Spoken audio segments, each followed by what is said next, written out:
Sebelum kata Indonesia lahir, tanah di Nusantara sudah punya tuannya, masyarakat adat.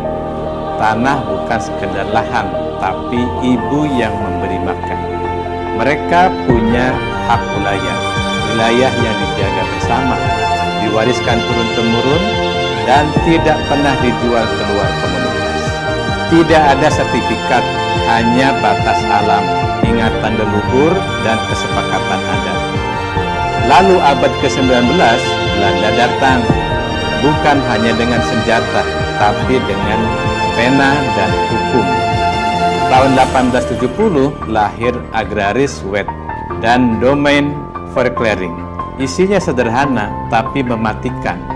Tanah yang tidak bisa dibuktikan kepemilikannya menurut hukum barat adalah milik negara kolonial. Seketika, ribuan hektar tanah adat berubah status menjadi tanah negara, lalu disewakan ke perkebunan swasta Eropa. Ketika Indonesia merdeka, semangatnya jelas, hapus warisan kolonial. Tahun 1960, lahirlah Undang-Undang Pokok Agraria. Di sini, negara tidak memiliki tanah, tapi menguasai untuk kemakmuran rakyat.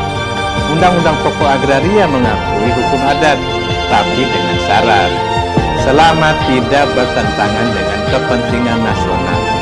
Negara jadi penguasa tanah, bukan pemilik, tapi wewenangnya hampir seperti pemilik. Masalahnya, kepentingan nasional itu bisa lentur. Di atas kertas, rakyat tetap memiliki hak atas tanah leluhur, tapi di lapangan, negara bisa mengambil alih jika dianggap perlu.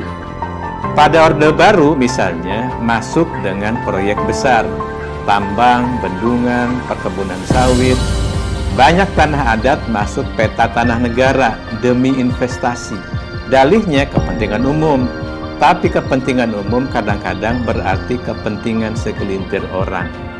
Reformasi 1998 membuka ruang pengakuan hak adat, misalnya lewat putusan MK. Tapi di lapangan, konflik agraria terus terjadi karena peta tanah negara sudah terlanjur menguasai hampir seluruh peta Indonesia. Banyak masyarakat adat bilang, negara itu awalnya tamu, lama-lama jadi tuan rumah. Kita malah diusir dari rumah sendiri.